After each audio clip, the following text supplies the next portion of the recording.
নমস্কার। আমরা সকলেই জানি যে ঘোড়াগাছা পেয়ারার জন্য বিখ্যাত একটা জায়গা। কিন্তু খুবই দুঃখের ব্যাপার যে আজ আমরা সকালে একটা পরিদর্শনে গেছিলাম, গিয়ে দেখি যে বহু বাগান কাটা পড়েছে।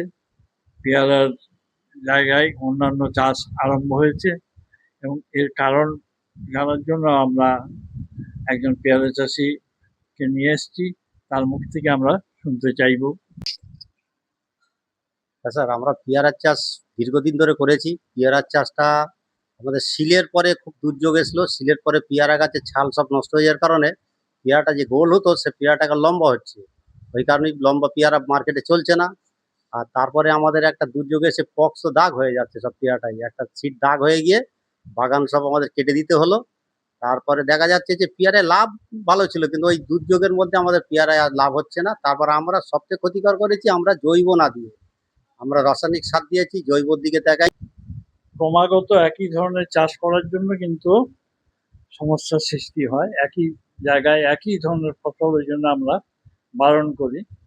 আরেকটা জিনিস আপনি সঠিকভাবেই বলেছেন যে জৈবের চাষ থেকে আমরা রাসায়নিক চাষের দিকে নির্ভরশীল হয়ে পড়েছি। এরপরে আমাদের যে সমস্ত বন্ধু পোকামাকড় থাকে সেগুলো কিন্তু আমাদের নষ্ট হয়ে গেছে এবং যার ফলে বিভিন্ন প্রতিকূল অবস্থার সৃষ্টি হচ্ছে।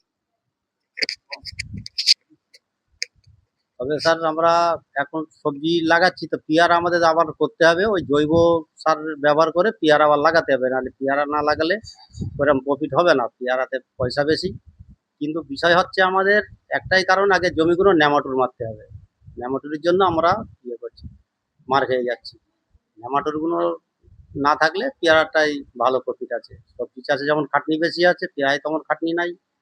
আমরা চেষ্টা করবো আবার যে জমিগুলো খোল, গোবর সার, জৈব সার দিয়ে পেয়ারা আবার লাগানোর।